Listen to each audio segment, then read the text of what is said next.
परम पावन, परम आराध्य, प्रातः स्मरणीय आचार्य श्री महाश्रमण जी के चरणों में कोटि कोटि वंदना करते हुए आज सुबह का सेशन प्रारंभ कर रहे हैं। सभी साधक साधिकाओं को जय जिनेन्द्र, सुप्रभात, गुड मॉर्निंग बंधुओं और बहनों। आज शुक्रवार का दिन, और जैसा कि हम सब जानते हैं, शुक्रवार को हमारी एक बहुत ही शानदार श्रृंखला चल रही है। इस श्रृंखला में आज जो विषय लेकर हम आपके साथ जुड़ रहे हैं, बहुत ही एक महत्वपूर्ण विषय, एक बहुत ही गहरा विषय। इस विषय को हमें समझना बहुत जरूरी है। प्रेक्षा ध्यान के साधक साधिकाओं के लिए बहुत ही एक उपयोगी विषय, द्वंद्वात्मक अस्तित्व। पूरा जो ब्रह्मांड है और ये पूरी दुनिया है, या जो भी हम देख रहे हैं, इसमें दो है, एक है चेतन और एक अचेतन। दोनों का संयोग से ही हमारा जीवन बना है, और इन दोनों के संयोग से ही पूरा ब्रह्मांड बना हुआ है। और जब तक ये दोनों हमारे साथ जुड़े हुए हैं, तब तक हमारा जीवन है। वो दो तत्व तो कौन से हैं? शरीर और आत्मा। शरीर अचेतन है, आत्मा चेतन है, हम सब जानते हैं। इस विषय पर आज हमारे साथ चर्चा करने के लिए मंजू जी हमारे साथ जुड़ चुकी है। और हम ज्यादा समय ना लेते हुए हम मंजू जी को ज्यादा से ज्यादा सुनना चाहेंगे। तो मैं आप सभी से निवेदन करना चाहूंगा, दोनों हाथ ऊपर करते हुए आप मंजू जी का स्वागत कीजिए। मंजू जी, आपका बहुत बहुत स्वागत, बहुत बहुत अभिनंदन। अभी अभी मंजू जी ने एक सेशन कंप्लीट किया, हमें ध्यान का प्रयोग करवा के दोबारा हमारे साथ जुड़ी है, तो कितना परिश्रम कर रही है हमारे लिए। ओम और हम आपका, हमारे तीन दोनों संस्थाओं की तरफ से आपका बहुत बहुत धन्यवाद। जो भी भाई बहन हमारे साथ जुड़े हैं, सभी की तरफ से आपका बहुत बहुत स्वागत, अभिनंदन। वंदे अरहम, वंदे गुरुवरम, वंदे सच्चो। जहां तक परिश्रम की बात है, तो परिश्रम के लिए तो हम सभी को साधुवाद देना चाहिए आनंदमल जी भाई साहब को, उनके साथ जुड़े हुए अलका जी को। अगर वो प्रयास नहीं करते तो मैं भी यहाँ नहीं हूँ। तो आपको बहुत बहुत साधुवाद भाई साहब की स्वीकृति। हम अध्यात्म की राह पर हैं, साधना की राह पर चलने वाले हैं सब जो इस मंच से जुड़े हुए हैं।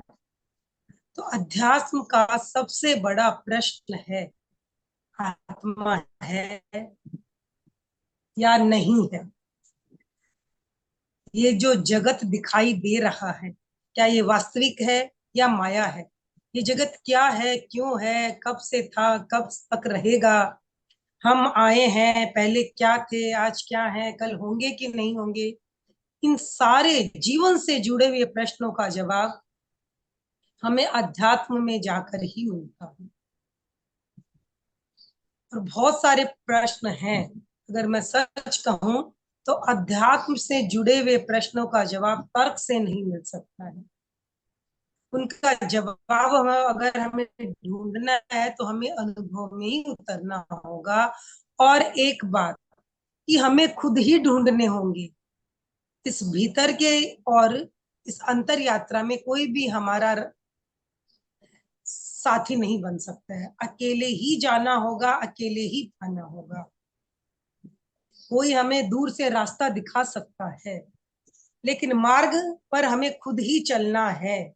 और मार्ग में आने वाले प्रश्नों का, बाधाओं का निवारण भी हमें स्वयं ही करना होगा, कोई दूसरा नहीं कर सकता है। अब प्रेक्षा ध्यान की हम बात करते हैं, तो प्रेक्षा ध्यान का आधार है जैन दर्शन। और जैन दर्शन इस जगत के द्वंदात्मक अस्तित्व को स्वीकार करता है।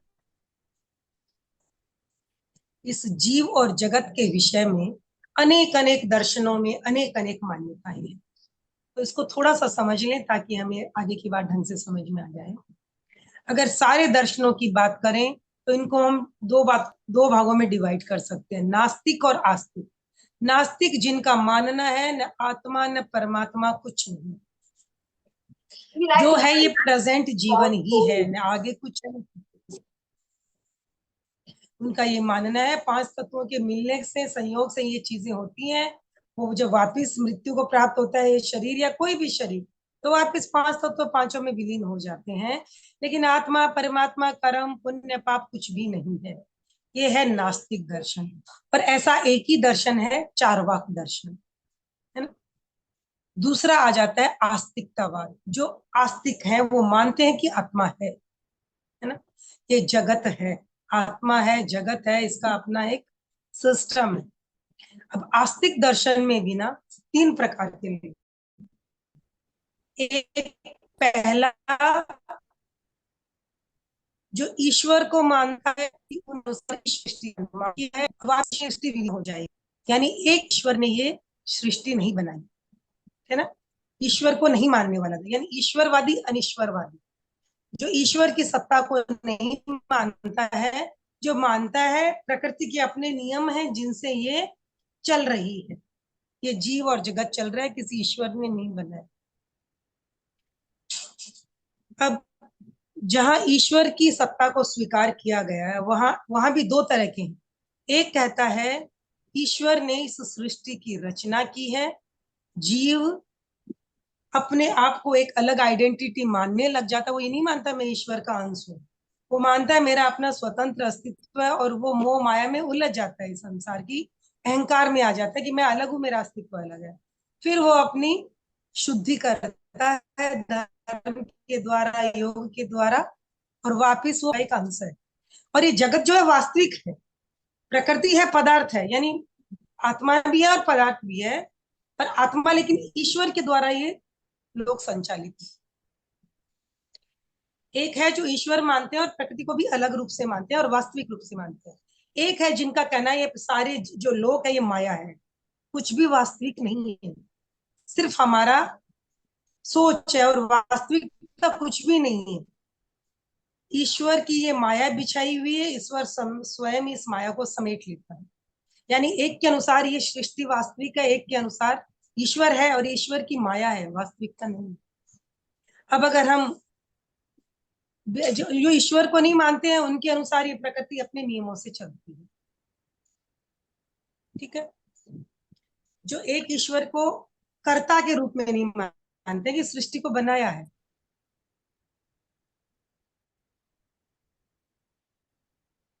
और दूसरे जो ईश्वर को कर्ता के रूप में नहीं स्वीकार करते, कहता भी है ये जो जगत है ये 2 चीजों से बना है, जीव और अजीव, यानी आत्मा और पदार्थ, चेतन अचेतन। लेकिन इस सृष्टि की रचना किसी ईश्वर ने नहीं, ये सृष्टि अपने ही नियमों से चलती है। प्रत्येक आत्मा का अपना स्वतंत्र अस्तित्व है, अपने कर्मों को क्षय करके प्रत्येक आत्मा एक दिन परमात्मा बन जाएगी। यानी जैन दर्शन के अनुसार किसी एक ईश्वर ने ये सृष्टि नहीं रची है, एक ईश्वर नहीं है, प्रत्येक आत्मा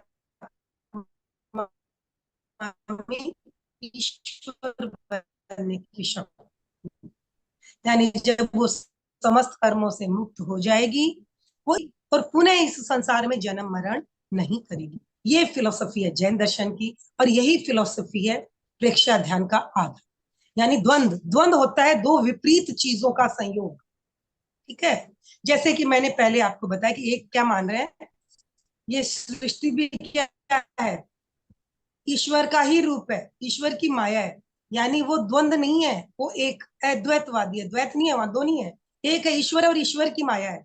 एक ने कहा ईश्वर अलग है और ये जगत अलग है, वो द्वैतात्मक अस्तित्व, 2 अस्तित्व माने, लेकिन है ईश्वर की ही रचना, 2 विपरीत चीजें नहीं है, ईश्वर और ईश्वर की रचना है।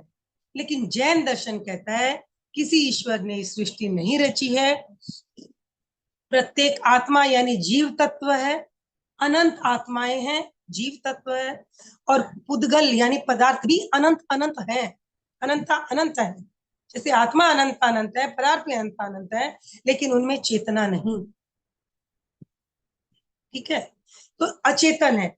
तो जैन दर्शन के अनुसार 2 विपरीत तत्वों का संयोग है ये जगत, यानी द्वंदात्मक, द्वंद यानी युद्ध। द्वंद समास में क्या होता है, राग द्वेष, अच्छा बुरा, है ना। इस तरह से दो विपरीत चीजों के संयोग को हम कहते हैं द्वंद, द्वंदात्मक अस्तित्व है।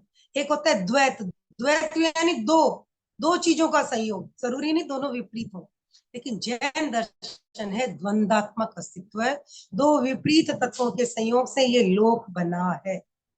क्लियर?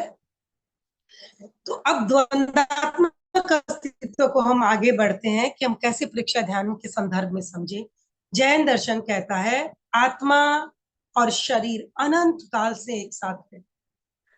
शरीर हमारे पास 5 प्रकार के शरीर बताते हैं जैन दर्शन में, औदारिक शरीर, तेजस शरीर, कार्मण शरीर, इसके अलावा 2 शरीर और हैं, आहरक शरीर और वैक्रिय शरीर। अभी प्रेजेंट में हमारे पास 3 शरीर हैं, औदारिक शरीर, तेजस शरीर और कार्मण शरीर। शरीर यानी पदार्थ यानी पुद्गल यानी अचेतन, ये तीनों शरीर अचेतन है, पदार्थ से बने हुए हैं। अब पदार्थ अनंत प्रकार के पदार्थ हैं इस धरती पर, है ना, अनंत प्रकार के पदार्थ हैं। तो हमारे पास मूल रूप से जो 3 शरीर है, ये जो शरीर हमें दिखाई दे रहा है स्थूल शरीर, ये हमारा हार्ड मांस वाला शरीर, इसे हम औदारिक शरीर कहते हैं। और क्या ये पदार्थ ही है? और पदार्थ का क्या स्वभाव है? पदार्थ का स्वभाव है गलन मिलन, यानी नष्ट हुआ फिर नए रूप में बना, नष्ट हुआ फिर नए रूप में बनता है, बिगड़ता है, बनता है, बिगड़ता है, अनेक अनेक रूपों में। हमारा शरीर भी क्या है, सोचिए, बच्चे थे अलग था, बच्चे से बड़े हुए हैं, कितनी कोशिकाएं नष्ट हुई हैं, कितनी नहीं बनी है, लेकिन शरीर चल रहा है, जीवन चल रहा है, मेरा मृत्यु को नहीं प्राप्त हुई हूं मैं। यानी ये जो पदार्थ है ये निरंतर गलन मिलन करता रहता है, बनता है, बिगड़ता है, बनता है, बिगड़ता है, स्वभाव है इसका। लेकिन मेरे जीवन चल रहा है, शरीर में परिवर्तन आ रहा है, बच्ची थी, जवान हुई, बुढ़ापा आएगा, मृत्यु को भी प्राप्त हो जाऊंगी।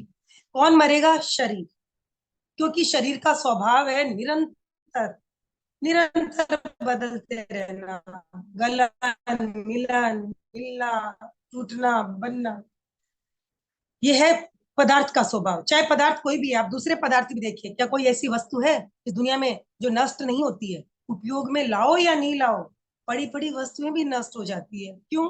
क्योंकि पदार्थ का स्वभाव है। हम चाहे अपनी इच्छा से भी बदलें, हम नहीं चाहे पड़ा भी रखें तो अपने आप नष्ट होता ही है। दूसरा जो तत्व है चेतन, आत्मा, आत्मा का क्या स्वभाव है? ज्ञान दर्शन, ज्ञान यानी जानना, दर्शन यानी देखना और अनुभव करना। क्या केवल कोई पदार्थ अनुभव करता है? ये मोबाइल सारे काम कर लेता है, ये खुद अनुभव कर रहा है कुछ भी? सुख दुख क्रोध मान नहीं। तो जो भावों की बात है, अनुभव की बात है, जानने की बात है, ज्ञान की, देखने की बात है, ये सारी किसकी है? ये आत्मा का स्वरूप। तो जीव और अजीव के संयोग से बना है हमारा जीवन। ठीक है, अब थोड़ा सा और मैं यहाँ बताना चाहूंगी कि मैंने एक दिन शायद पहले भी बताया था, हमारा जीवन 7 तत्वों से मिलकर बना है। अब 7 तत्वों में है शरीर, शरीर चाहे ये मानो या सूक्ष्म शरीर मानो, तेजस और कर्म। शरीर क्या है? अजीब पदार्थ। क्लियर? शरीर के बाद श्वास, श्वास क्या है? हवा को लेना और छोड़ना, हवा को लेना और छोड़ना। हवा क्या है? हवा क्या है? यद्यपि वायु काय के जीव हैं, लेकिन हम श्वास में वायु काय के जीव नहीं लेते। श्वास में हम क्या लेते हैं? श्वास वर्गणा के उद्गल। जी हाँ, पदार्थ। अगर मैं कहूँ वैज्ञानिक भाषा में तो ऑक्सीजन, तो दूसरा है श्वास, तो श्वास भी अजीब हुआ, पदार्थ हुआ। तीसरा है प्राण, प्राण वो शक्ति है जो आकाश में नहीं बिखरी हुई है, जो हमें जिंदा रख रही नहीं। प्राण एक विशेष शब्द का प्रयोग हुआ है, प्राण इसलिए कि हम बाहर की शक्ति, बाहर की प्राण शक्ति को भीतर लेते हैं, भीतर की चेतना की शक्ति उस प्राण, बाहर के प्राण शक्ति के साथ जुड़ती है, तब एक तीसरी शक्ति पैदा होती है, प्राण, हमारी जीवनी शक्ति। उस प्राण की मैं बात कर रही हूँ। तो प्राण क्या है? जीव है, अजीब नहीं है, पदार्थ नहीं है। प्राण चेतना, वो चेतना जो इस शरीर के स्तर पर काम कर रही है, लेकिन इस शरीर के स्तर पर काम करने के लिए उसे पदार्थ की आवश्यकता है, पदार्थ की सहायता चाहिए। क्लियर? तो प्राण जो वो है हमारा जीव है, चेतना का ही एक रूप है। तो शरीर, श्वास, प्राण। अब मन, मन भी पौद्गलिक है। जिस तरह हमारा बाकी शरीर अंग बने हुए हैं, उस प्रकार मन भी हमारा पौद्गलिक ही है। सूक्ष्म पुद्गलों से ही बना हुआ एक संस्थान है, जो बाहर से मनोवर्गणा के पुद्गलों को ग्रहण करता है, उनका परिणमन करता है, और फिर हम चिंतन, कल्पना और स्मृति करते हैं। तो मन भी पुद्गल है। मन से आगे बढ़ते आते हैं तो आता है भाव। जी हाँ, भाव। भाव किसका विषय है? क्या किसी पदार्थ में आपने देखा? क्या किसी वस्तु में आपने देखा कि सुख दुख का अनुभव कर रहा हूं? नहीं। तो भाव टोटली आत्मा का विषय है। जिसमें आत्मा है, सजीव है, सचेतन है, उसमें ही भाव उत्पन्न हो। उससे आगे बढ़े तो आता है कर्म, यानी हमारा कार्मण शरीर, सूक्ष्म शरीर, जो हमारे इस जीवन का कारण है। हम जीवन कैसा जी रहे हैं, क्यों जी रहे हैं, कितने दिन जिएंगे, कहाँ जन्म लेना, कहाँ कब मरण होगा, सारा उसमें रिकॉर्डेड है कार्बन शरीर में। लेकिन ये कार्बन शरीर भी क्या है? पदार्थ। जैसे सीडी होती है, पेन ड्राइव होता है, क्या है उसमें कितनी चीजें रिकॉर्डेड रहती है ना। वो जब हम चलाते हैं डिवाइस में, तो वो फिर अब जो उसमें रिकॉर्डेड है वो हमें सुनाई देता है या दिखाई देता है। इसी तरह हमारा कार्बन शरीर भी पदार्थ का है, बिल्कुल पदार्थ का बना हुआ है। तो इसमें हमारे सारे कोड हैं कि हम कैसा जीवन जिएंगे, कब कैसा कर्म विपाक में आएगा, कैसा प्रभाव दिखाएगा, और उस कर्म को प्रकट कौन करता है? हमारा ये शरीर। ये हार्ड मांस वाले शरीर के द्वारा वो कर्म जो है बाहर प्रकट होते हैं। और इन कार्बन शरीर और इस औदारिक शरीर को, दोनों को साथ मिलाकर कौन चलाता है? क्या एक मोबाइल में बैटरी नहीं है तो मोबाइल चलेगा? नहीं चलेगा ना। तो ये जो बैटरी है, जो विद्युत का काम है, वो कौन करता है? हमारा ये विद्युतमय शरीर वो शरीर है जो चेतना की शक्ति को हमारे शरीर तक लाता है। हमारे कार्बन शरीर के जो विपाक है, उसका जो फल है, वो हमारे इस औदारिक शरीर पर प्रकट करता है। और हम फिर मन वचन काया की प्रवृत्ति करते हैं, कार्य करते हैं। तो छठा हो गया कर्म, जो भी अजीब है। और सातवां हो गया चेतना, आत्मा। यस, एक तरफ आत्मा, एक तरफ ये शरीर, हार्ड मांस वाला शरीर, है ना। हम जब तक व्यवहारिक दृष्टि से हम क्या कहते हैं? इस आत्मा में क्या है? इस शरीर में क्या है? आत्मा है। शरीर में आत्मा है, यानी शरीर आधार है। व्यवहारिक दृष्टि से ये सही हो सकता है, लेकिन आध्यात्मिक की यात्रा के लिए हमारा आधार बिल्कुल विपरीत है। ये शरीर तो मर जाएगा, और क्या मेरा अस्तित्व मिट जाएगा? जो अध्यात्म की यात्रा पे हैं, साधना की यात्रा में हैं, उनके लिए क्या कहा जाएगा? मेरी आत्मा ने ये शरीर धारण किया है। मेरी आत्मा ने ये शरीर धारण किया। शरीर में आत्मा नहीं, आत्मा ने शरीर धारण किया है।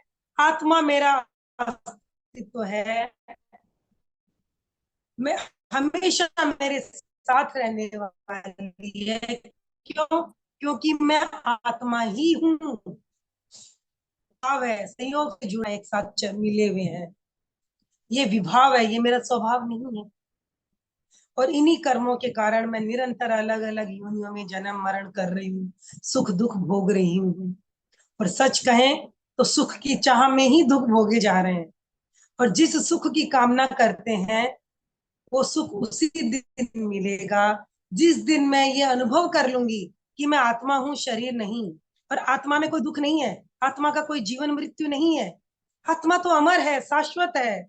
उसका स्वभाव ही है आनंद, सुख, ज्ञान, दर्शन। ये सब मेरा स्वभाव है। लेकिन ऊपर के आवरण में अनंत अनंत काल से जो जन्म मरण में कर रही हूँ, जो संस्कार मेरे भीतर आए हुए हैं, उनसे मैं ये अनुभव ही नहीं कर पा रही। मेरा मूल अस्तित्व आत्मा है। क्यों मैं मौत से डरूं? मेरी मृत्यु होगी ही नहीं। पर शरीर की मृत्यु से कितना ही डरूं, निश्चित आएगी। क्यों? क्योंकि ये तो संयोग है, ये मेरा अपना है ही नहीं, संयोग से जुड़ा है, छोड़ना ही होगा। ये जितने रिश्ते नाते धन दौलत जुड़ा हुआ है वो सब संयोग ही है, निश्चित ही छूट जाएगा, निश्चित ही छूटेगा, क्योंकि वो मैं नहीं हूं, मेरा अस्तित्व नहीं। तो प्रेक्ष्य ध्यान का मूल आधार है द्वंदात्मक अस्तित्व की स्वीकृति। और इस द्वंद में क्यों उलझे हुए हैं? कर्मों के कारण। कर्म कब से हमारी आत्मा से लगे हुए हैं? अनंत काल से, अनादिकाल से। यानी जैन दर्शन में जो शुरू स्टार्टिंग पॉइंट है वो वहीं से होता है कि आत्मा और कर्म अनंत काल से एक है, अनंत काल से मिले हुए नहीं। और हर जीव का लक्ष्य क्या है? इन कर्मों से हमेशा हमेशा के लिए मुक्त होना, इस जन्म मरण के चक्र से हमेशा हमेशा के लिए मुक्त होके अपनी आत्मा को सिद्ध बुद्ध और मुक्त कर देना, ताकि पुनः वो आत्मा इस संसार एकमात्र है कर्म, अगर वो आत्मा इस संसार में जन्म मरण करे। तो प्रेक्षा ध्यान या जैन धर्म का भी मैं कहूं तो अंतिम लक्ष्य है मोक्ष की प्राप्ति। और मोक्ष की पहली शर्त ही है सम्यक्त्व की प्राप्ति। सम्यक्त्व यानी सही सही जानना, जो जैसा है उसे उसी रूप में जानना सम्यक्त्व है। जो सम्यक्त भी नहीं है, जिसको सम्यक ज्ञान नहीं है, तो बस सोचिए वो कैसे सही आचरण करेगा,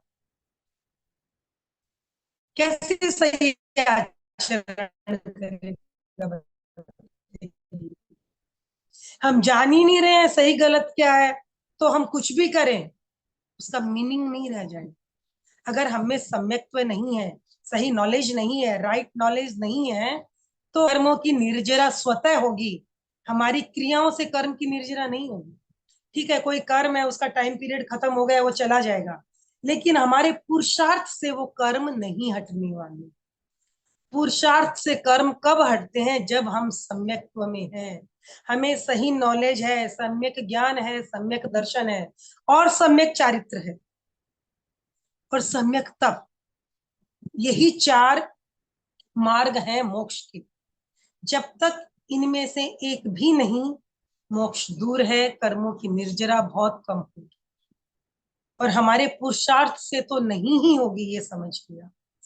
तो हमें क्या करना है? द्वंदात्मक अस्तित्व को समझना है, यानी जीव और अजीव को जानना ही सम्यक्त्व है। जीव और अजीव के सच्चे स्वरूप को जानना ही सम्यक्त्व है। और सुगुरु सुदेव और सुधर्म पर आस्था रखना सम्यक्त्व है। कौन है सुगुरु? कौन है सुगुरु? हमारे गुरुवर जो 5 महाव्रतों का पालन करते हैं, संपूर्ण अहिंसक है ना, संपूर्ण अहिंसक है, वही हमारे गुरु हैं। सुधर्म कौन सा? केवली प्ररूपित धर्म, जो केवली ने हमें धर्म बताया, वो है सम्यक धर्म। सुगुरु सुदेव कौन? अरिहंत सिद्ध, जिनके 4 घाती कर्म नष्ट हो गए, जो निश्चित ही सिद्ध होंगे। अरिहंत भगवान, केवली भगवान। सिद्ध भगवान, निराकार भगवान, जिनके अशरीरी हैं लेकिन समस्त कर्मों का क्षय करके परम लक्ष्य को प्राप्त कर चुके हैं, सिद्ध शिला पर विराजमान है। तो सुगुरु सुदेव और सुधर्म के स्वरूप को जानना, या दूसरे शब्दों में मैं कहूं तो सम्यक ज्ञान, सम्यक दर्शन, सम्यक चरित्र और सम्यक तप की आराधना, या मिनिमम कहूं तो जीव और अजीव इनके सही स्वरूप को जान लेना ही सम्यक्त्व है। तो द्वंदात्मक अस्तित्व बेसिक चीज है, जिसको समझे बिना, जिसको जाने बिना हम ध्यान के, अगर हम गहराई में जाएंगे तो बहुत सारे प्रश्न ऐसे होंगे जिनका हमें उत्तर नहीं मिलेगा। तो ध्यान के साथ स्वाध्याय भी जरूरी है, ज्ञान और ध्यान साथ साथ चलता रहे तो हम अपने लक्ष्य को बहुत जल्दी प्राप्त कर पाएंगे। तो आज हमने जाना कि प्रेक्षा ध्यान में द्वंदात्मक अस्तित्व की स्वीकृति है, यही आधार है। इस प्रेक्षा से हम कह सकते हैं कि प्रेक्षा ध्यान का जो प्रयोजन मैंने बताया, सबसे पहला इंद्रियों का सम्यक नियोजन, अतीन्द्रिय चेतना का जागरण, चित्त शुद्धि। जी हाँ, राग द्वेष कर्म बंध का कारण है प्रवृत्ति, आने का कारण है प्रवृत्ति, और बंधने का कारण है कषाय राग द्वेष। तो चित्त की शुद्धि जो प्रेक्षा ध्यान का मूल प्रयोजन है, चित्त शुद्धि। हम संकल्प भी करते हैं, मैं चित्त शुद्धि के लिए प्रेक्षा ध्यान का प्रयोग करूं। चित्त शुद्धि। इसी क्रम में आगे बढ़े तो भाव शुद्धि। क्यों? क्योंकि कर्मों को विपाक से भाव पैदा हुए, और भावों से हमारे विचार व्यवहार सब कुछ प्रभावित होता है। तो जैसे जैसे कर्म आ रहे हैं, प्रभाव दिखा रहे हैं, हमारी प्रवृत्ति होती जा रही है, भाव पैदा हो रहे हैं, कषाय पैदा हो रहे हैं, प्रवृत्ति हो रही है। तो भाव को सही करना, नियंत्रित करना दोनों जरूरी है। सकारात्मक करना और नियंत्रित करना दोनों जरूरी है। तो प्रेक्षा ध्यान का मूल लक्ष्य भाव शुद्धि, चित्त शुद्धि, अतीन्द्रिय शक्तियों का जागरण, कर्म निर्जरा यानी संवर और निर्जरा की साधना।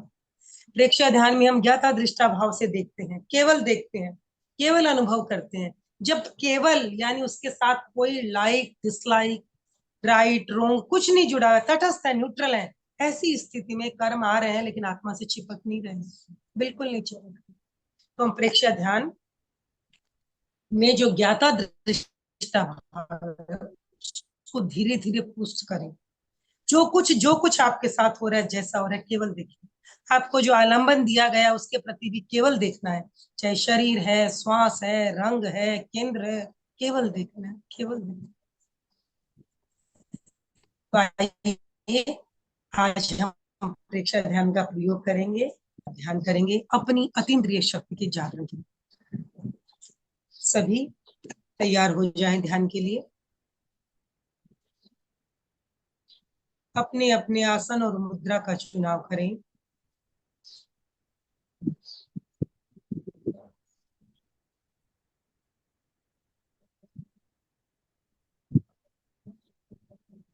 श्वास मंद और शांत। कंधों को ढीला छोड़ें। गर्दन, कमर और रीढ़ की हड्डी सीधी रहे। गर्दन अपनी सुविधा अनुसार हल्की सी आगे या पीछे की ओर झुका लें ताकि गर्दन शिथिल हो सके, कोई अकड़न जकड़न न रहे। चेहरे पे हल्की सी मुस्कान के साथ सारे तनाव विसर्जित। झटक दे कंधों को, बिल्कुल झटक दे, कोई तनाव नहीं, कोई बोझ नहीं। Relax, relax, relax, relax, relax.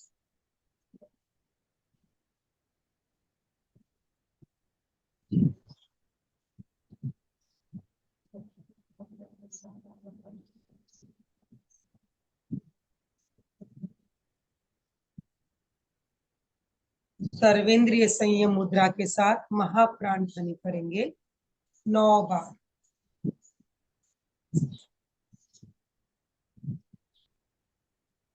श्वास भरेंगे।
आत्मा के द्वारा आत्मा को देखें, स्वयं स्वयं को देखें।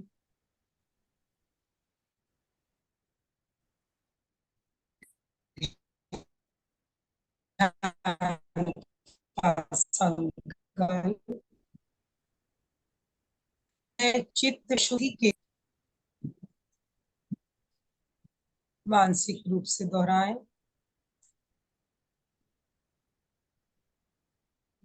पूरी जागरूकता और तन्मयता से अपने संकल्प को अपने अवचेतन मन तक पहुंचाएं। ध्यान का एक ही ध्येय, चित्त शुद्धि, केवल चित्त शुद्धि, चित्त शुद्धि।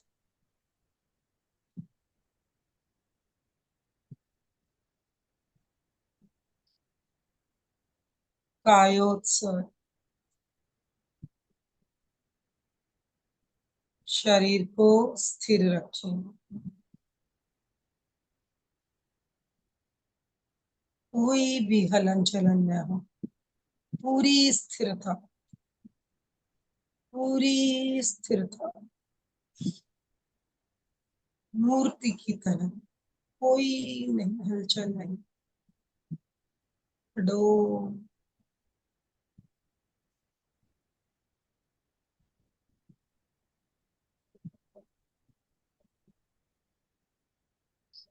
शरीर की पकड़ को धीरे धीरे ढीला छोड़ दे,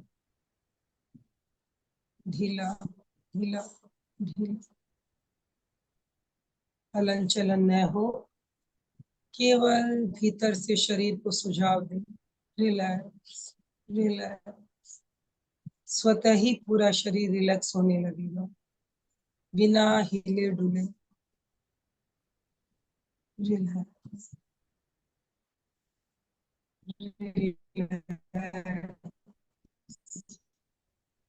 रिलैक्स। शरीर में कहीं भी कोई दर्द हो, अकड़न हो, जकड़न हो, वहां चित्त ले जाए, अपने चित्त को ले जाए, पूरी जागरूकता से शिथिलता को सुझाव दे। शिथिल शिथिल शिथिल, अनुभव करें, शिथिल हो गया है। पूरी जागरूकता से शरीर के एक एक अवयव पर चित्त को ले जाएं, शिथिलता का सुझाव दें और उसका अनुभव करें। जैसे जैसे शरीर शिथिल होगा, हल्का होता चला जाएगा, शरीर की पकड़ छूटती चली जाएगी। Relax relax relax relax.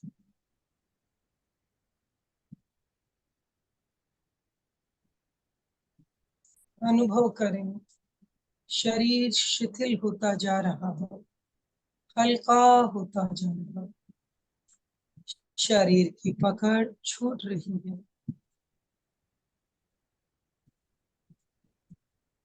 Relax, relax, relax.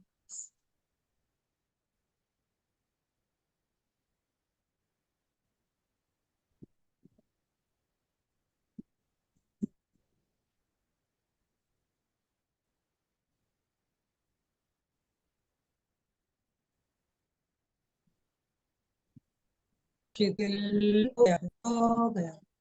पूरे ध्यान काल तक कायोत्सर्ग की ये मुद्रा बनी रही।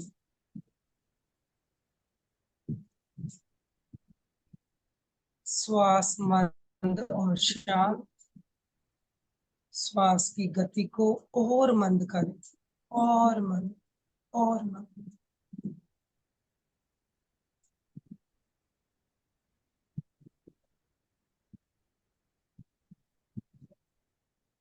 चित्त को रीढ़ की हड्डी के नीचे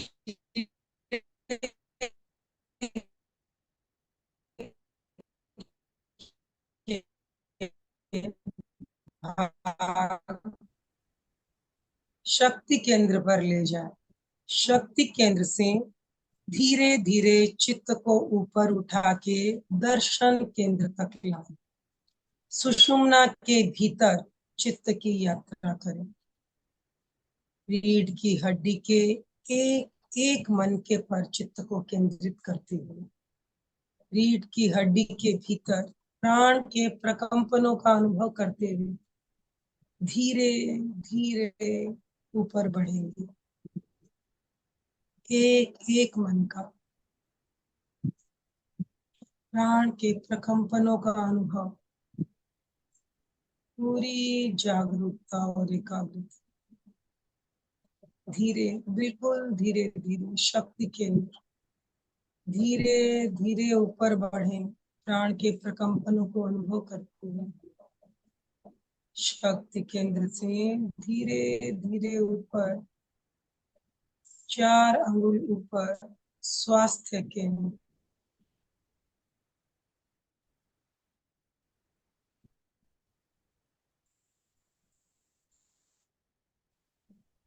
रुके, प्राण के बढ़े।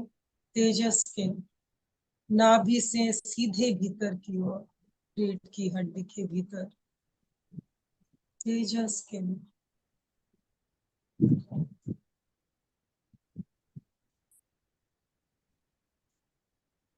रुके। तेजस केंद्र के प्रकंपनों का अनुभव करें।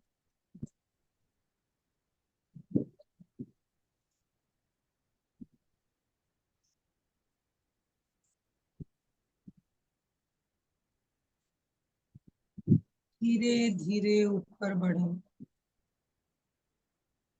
और ऊपर हृदय के पास,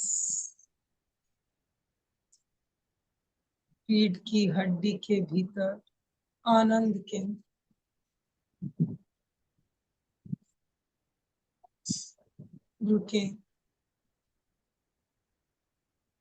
अनुभव करें प्राण के प्रकंपनों।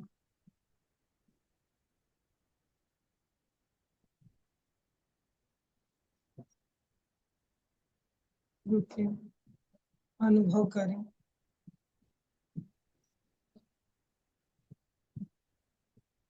धीरे धीरे ऊपर बढ़े। रीढ़ की हड्डी का ऊपरी छोर, जहाँ रीढ़ की हड्डी समाप्त होती है, विशुद्धि के प्राण के प्रकंपनों का अनुभव करें। कंठमणि से सीधे भीतर की ओर रीढ़ की हड्डी पर के भीतर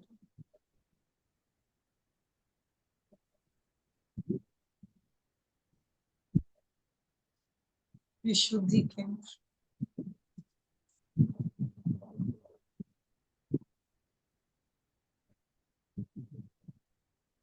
विशुद्धि केंद्र से सीधे ऊपर की ओर, हल्का सा ऊपर की ओर आईब्रोज के मध्य से बिल्कुल भीतर सीधी रेखा में, मस्तिष्क के लगभग बीच में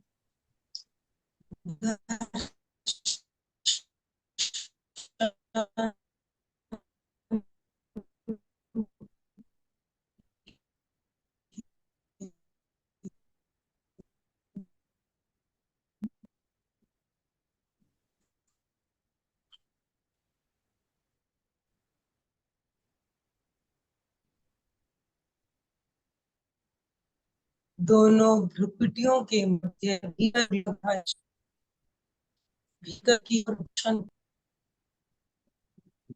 वहां पर चमकते हुए अरुण रंग का ध्यान करें। उगते हुए सूरज का चमकता हुआ लाल रंग।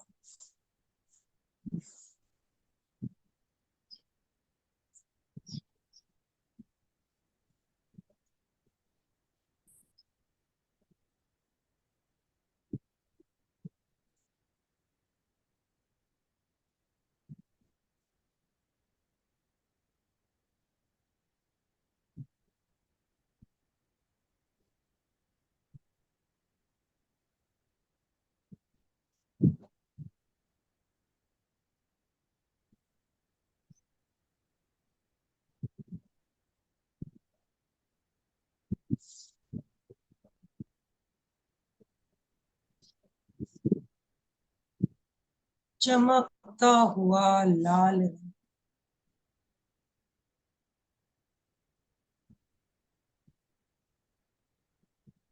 मानसिक जप करें, ओम सिद्धा, ओम सिद्धा, ओम सिद्धा, ओम सिद्धा, ओम सिद्धा, ओम सिद्धा।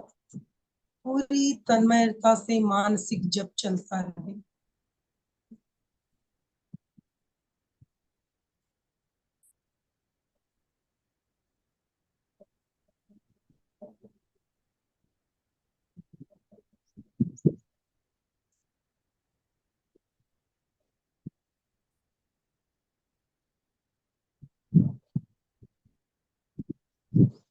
ओम सिद्धा, ओम सिद्धा, ओम सिद्धा, ओम सिद्धा, ओम सिद्धा, ओम सिद्धा, ओम सिद्धा। पूरी तन्मयता से जप चलता रहे। अनुभव करें, प्रत्येक मंत्र के साथ आपकी अतीन्द्रिय शक्ति जागृत हो रही है। सिद्ध अनंत शक्ति के धारक हैं। प्रत्येक मंत्र के साथ आपकी अतीन्द्रिय शक्ति जागृत हो रही है। पूरी तन्मयता से दर्शन केंद्र लाल रंग। ओम सिद्धा, ओम सिद्धा, ओम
ओम सिद्धा, ओम सिद्धा, ओम सिद्धा, ओम सिद्धा।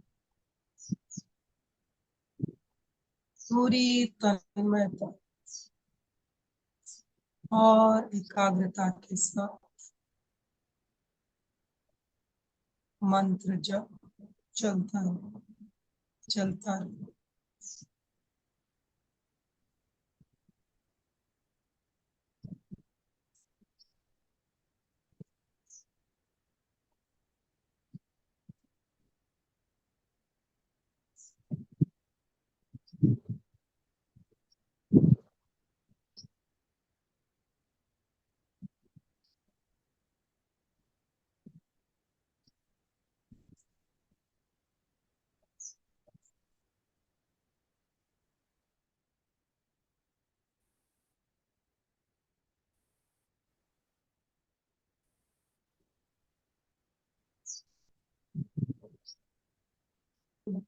ज्ञान और दर्शन का आवरण क्षीण हो रहा है।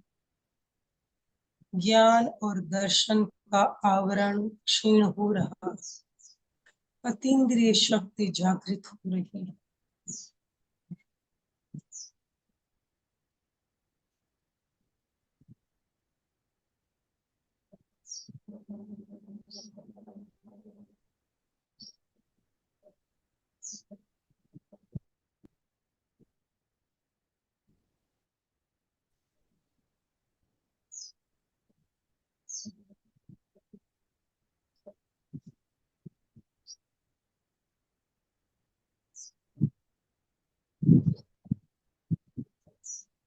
इस शब्दावली का मानसिक जप करें। ज्ञान और दर्शन का आवरण क्षीण हो रहा है। अतीन्द्रिय शक्ति जागृत हो रही है। मानसिक रूप से इस शब्दावली को बार बार दोहराएं। इस भावना को अपने अवचेतन मन तक जाने दें। ज्ञान और दर्शन का आवरण क्षीण हो रहा है। अतीन्द्रिय शक्ति जागृत हो रही है।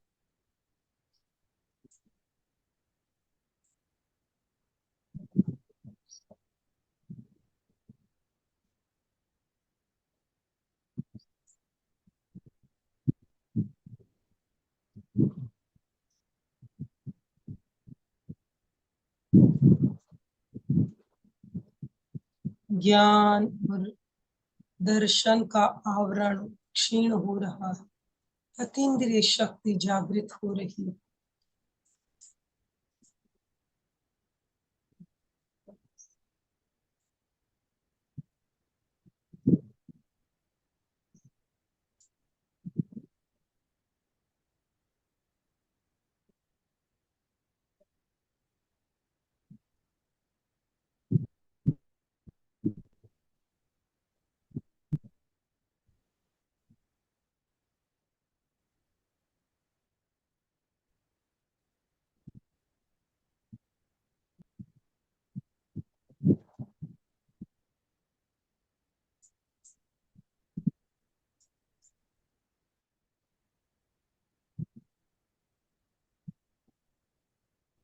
कण कण में शक्ति का संचार हो रहा है।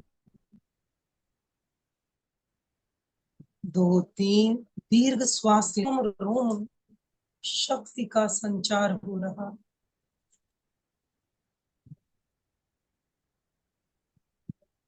मैं शक्ति संपन्न हूँ। मैं ज्ञान संपन्न हूँ। मैं शक्ति संपन्न हूँ। मैं ज्ञान संपन्न हूँ।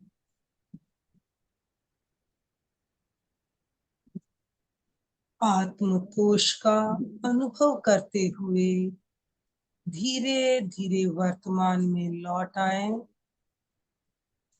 दीर्घ श्वास के साथ पूरे शरीर में सक्रियता का अनुभव करें।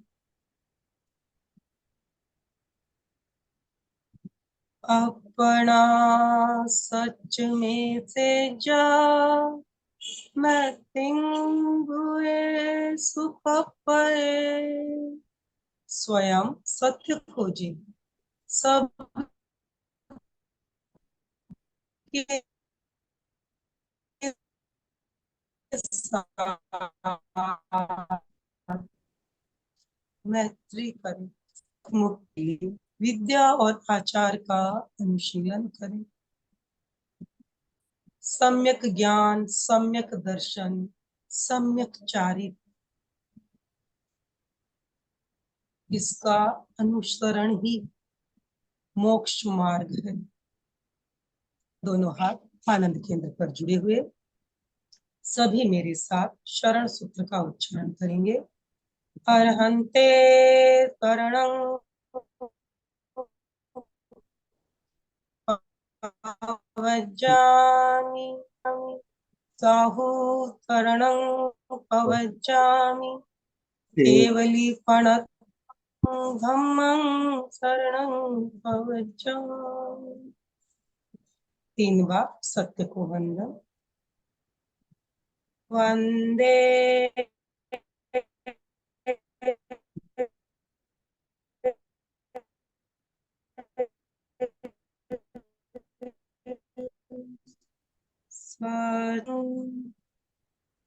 वंदे सत्यम। प्रयोग संपन्न। धीरे धीरे सभी अपनी आंखें खोले, हाथों का जोर से घर्षण नहीं करेंगे। ओम अरहम, ओम अरहम, ओम।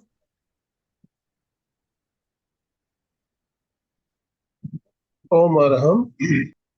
आज के हमारे विषय से संबंधित कोई प्रश्न हो तो आप अनम्यूट कर, हैंड राइज कीजिए, आपको अनम्यूट का ऑप्शन दिया जाएगा, आप हैंड राइज कर सकते हैं। कोई जिज्ञासा हो तो।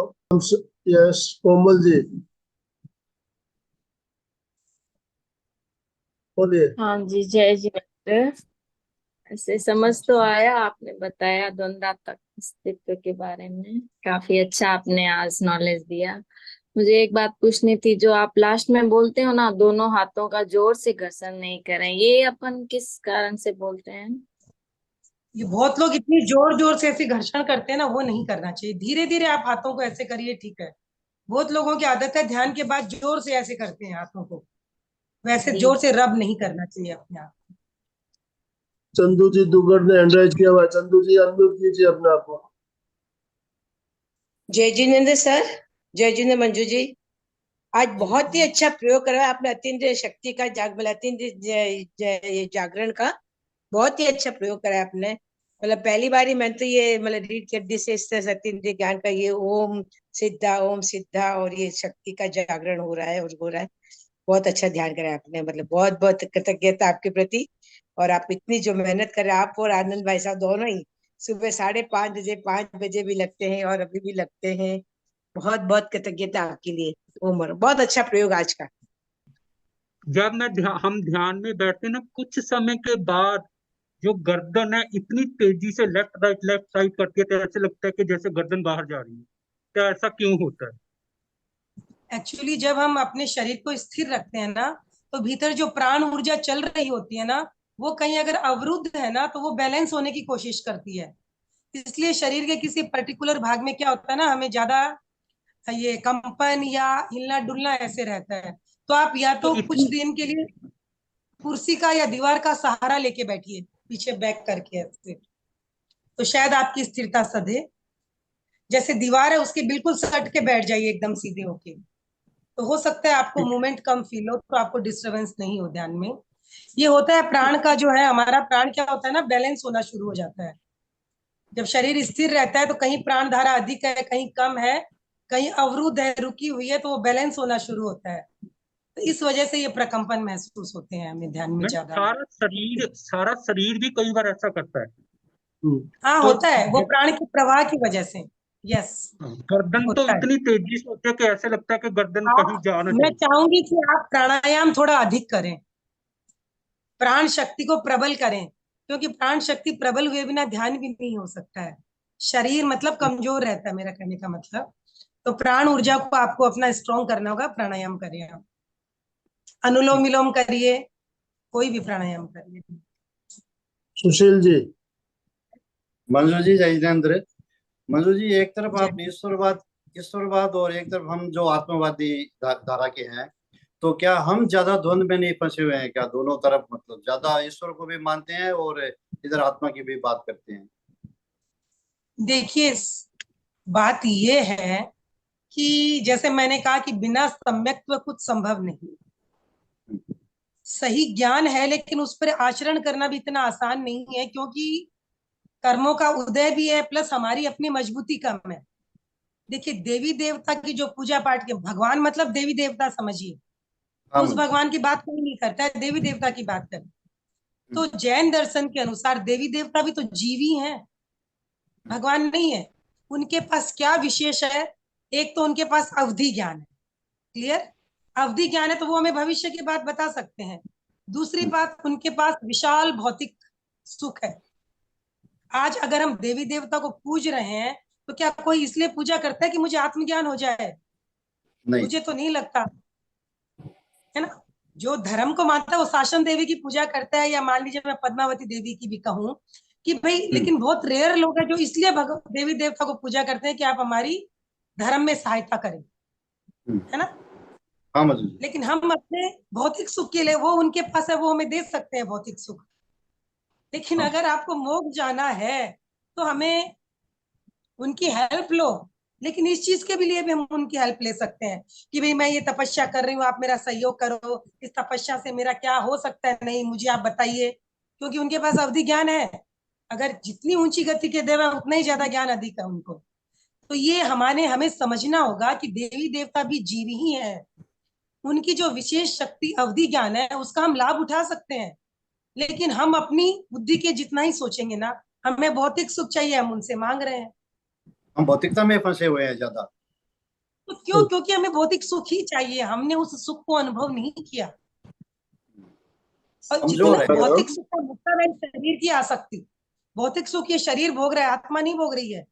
आत्मा तो डर रही है भीतर से कि ये जितना फंस रहा है मुझे जिंदगी भर, मतलब हमेशा रुलाएगा इस संसार में। आत्मा रो रही है भीतर, क्योंकि उसे पता है कि जितना ये इस शरीर को सुख देने की बात कर रहा है, मेरी तो दुर्गति होनी है उससे। पर हमारी पहुंच ही कहाँ है आत्मा तक? है ही नहीं। इसीलिए अनित्यता की बात मैंने कही कि हम शरीर में ही उलझे हुए हैं। ये शरीर एक हैंडसेट है, कुछ नहीं। इसमें वही आ रहा है जो भीतर है। आज कितनी कोशिश करो, कर्मों को उदय प्रबल होने से सारे भौतिक सुख धरे रह जाते हैं और हम भीतर ही भीतर दुख की अनुभूति करते रहते हैं। क्या करेंगे? कुछ नहीं। ओम तो ये अरहम। हमें समझना है।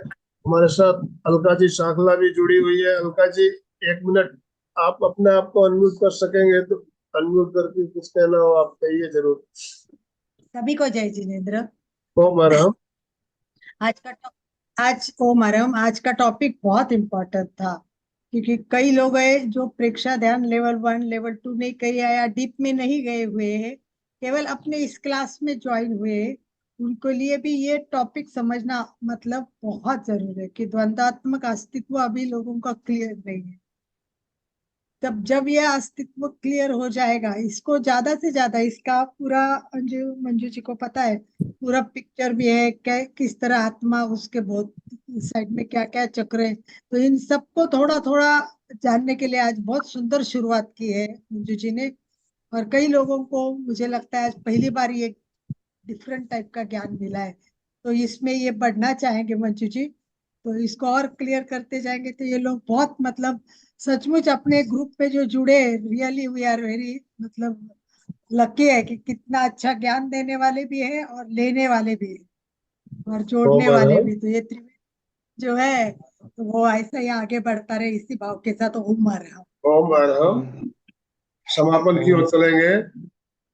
दोनों हाथ जोड़ते हुए, रीढ़ की हड्डी गर्दन सीधी रखते हुए, आंखों को बिना दबाव दिए कोमलता से बंद रखते हुए मेरे साथ साथ सभी मानसिक उच्चारण करें।